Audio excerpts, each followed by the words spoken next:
El Arete. Precisión, poder y sangre en el cartel de Medellín. En las calles de Medellín, durante las décadas más violentas de su historia, hubo nombres que no necesitaban presentación. Nombres que no se gritaban, que se susurraban, nombres que funcionaban como advertencia. Uno de ellos era Carlos Mario Alzate Urquijo, pero casi nadie lo llamaba así. Para la policía, era un expediente peligroso. Para el cartel, una herramienta indispensable. Para sus víctimas, el último nombre que jamás escucharían. Lo conocían como El Arete. Mientras muchos sicarios del cartel de Medellín actuaban impulsados por la brutalidad, la adrenalina o el deseo de notoriedad, El Arete operaba de otra manera. No levantaba la voz, no improvisaba, no fallaba. Su forma de matar no era caótica, era quirúrgica. Cada movimiento estaba calculado. Cada disparo tenía un propósito. Cada misión terminaba exactamente como había sido planeada. Eso lo convirtió, con el paso de los años, en uno de los asesinos más letales y precisos que jamás sirvió a la estructura de Pablo Escobar. Pero su historia no es solo la de un sicario. Es el reflejo de una ciudad rota, de un país sitiado por el narcotráfico y de una época en la que la vida humana perdió su valor más básico. Carlos Mario Alzate Urquijo nació el 26 de septiembre de 1961, en una Colombia que empezaba a hundirse en una violencia sin precedentes. La Medellín de los años 70 mostraba dos caras irreconciliables. Por un lado, la modernización, la industria, el discurso del progreso. Por el otro, barrios enteros atrapados en la pobreza, el abandono estatal y la falta total de oportunidades. En ese contexto explosivo, miles de jóvenes crecieron viendo cómo el dinero fácil del narcotráfico abría puertas que el Estado mantenía cerradas.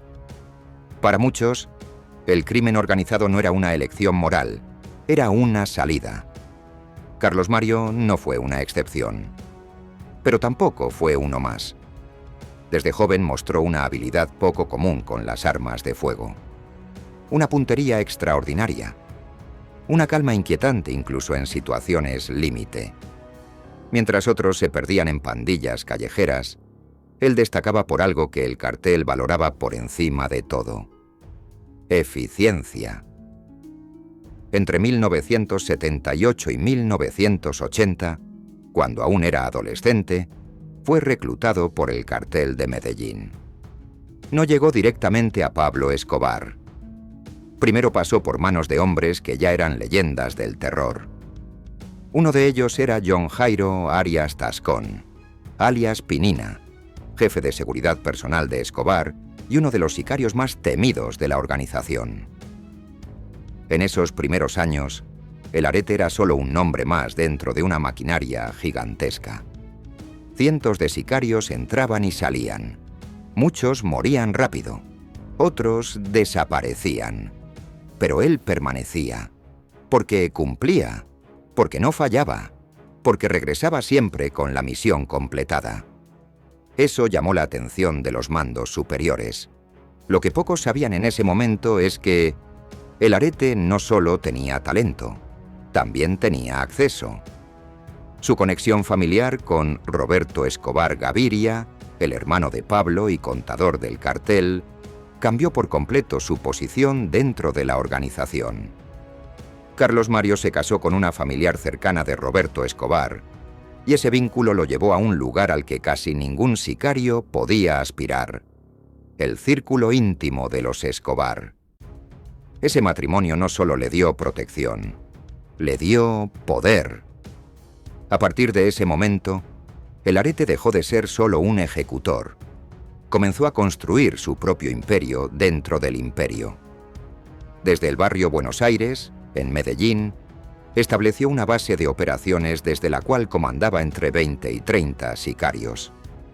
No eran delincuentes improvisados, eran hombres entrenados, disciplinados, leales, una estructura militar encubierta, diseñada para matar sin dejar rastro. Dentro de ese grupo aparecieron nombres que con el tiempo se volverían tristemente célebres. John Jairo Velázquez, alias Popeye, quien más tarde confesaría haber participado junto a El Arete en más de 300 asesinatos.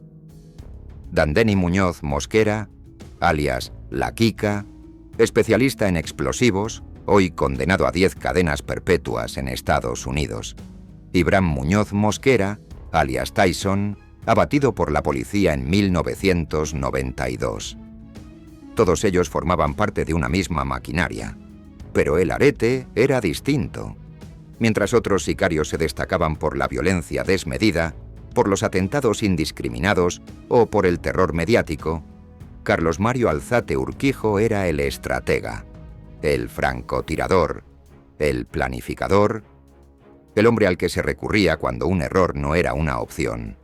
No disparaba al azar, no actuaba por impulso, no necesitaba segundas oportunidades. Cada bala tenía un destino. Cada operación estaba pensada hasta el último detalle.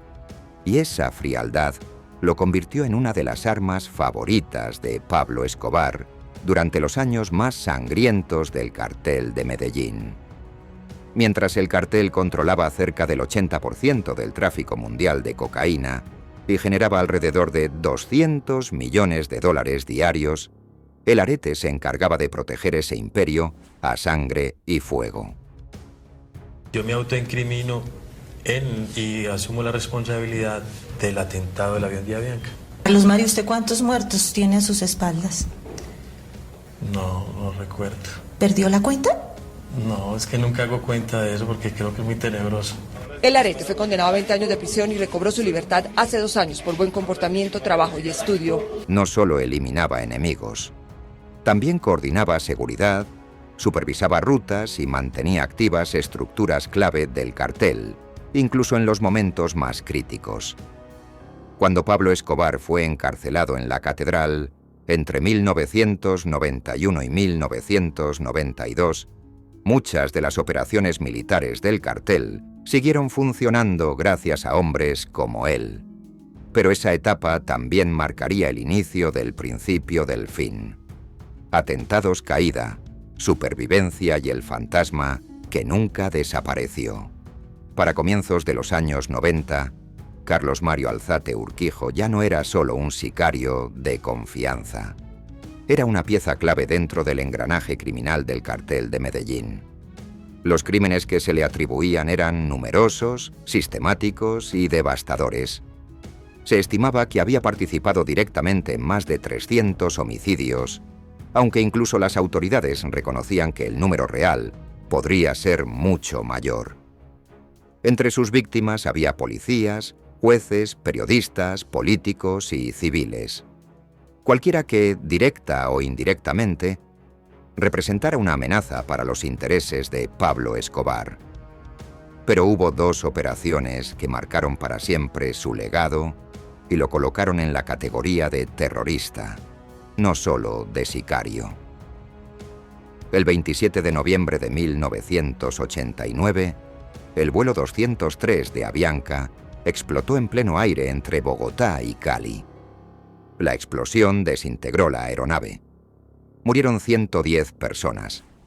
Hombres, mujeres, niños, pasajeros comunes, tripulación completa. El objetivo real del atentado era César Gaviria, quien en ese momento era candidato presidencial. Pero Gaviria no abordó el avión en el último momento. Aún así, la bomba fue detonada. Años más tarde, El Arete admitiría su participación en la planificación logística del atentado, trabajando junto a La Quica, el especialista en explosivos del cartel. No fue un error, no fue un exceso, fue una decisión consciente. Menos de 2 semanas después, el 6 de diciembre de 1989, un camión bomba explotó frente a la sede del Departamento Administrativo de Seguridad, DAS, en Bogotá. El estallido dejó decenas de muertos y cientos de heridos.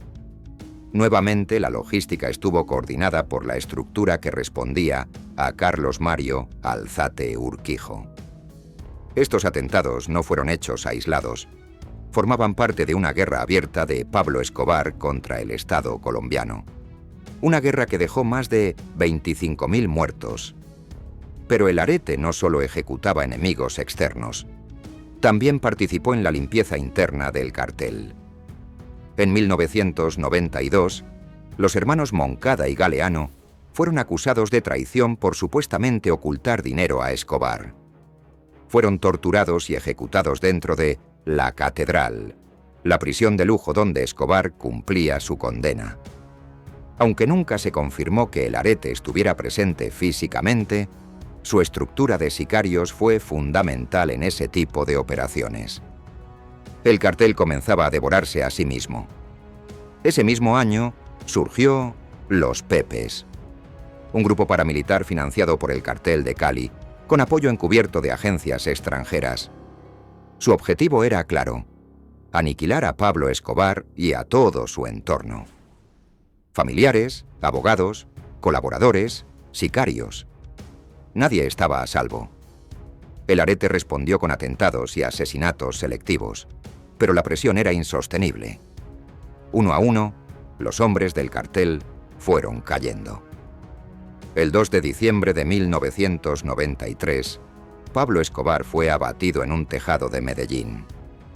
Su muerte marcó el fin del cartel como estructura unificada, pero también dejó expuestos a quienes habían sido sus brazos ejecutores.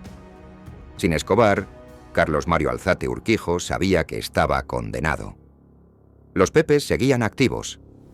El Estado intensificaba las capturas. Los carteles rivales buscaban venganza. Meses antes, el 17 de febrero de 1993, el Arete tomó una decisión inesperada. Se entregó voluntariamente a las autoridades. No lo hizo por arrepentimiento.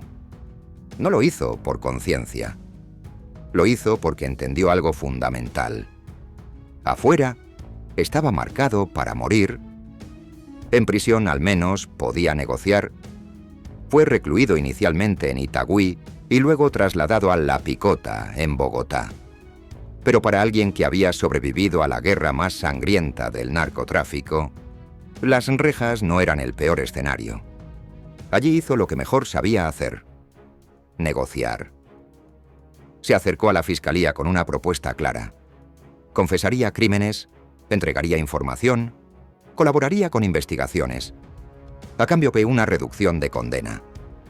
Admitió su participación en el atentado de Avianca, en el bombardeo al DAS, en asesinatos selectivos, en ejecuciones internas.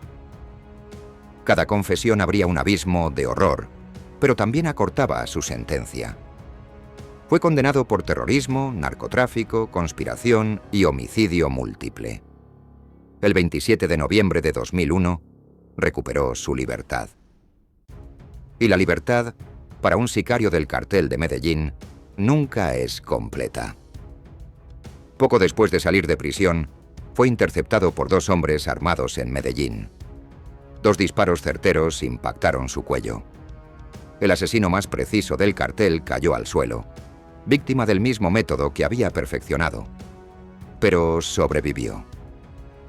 Hoy sigue vivo.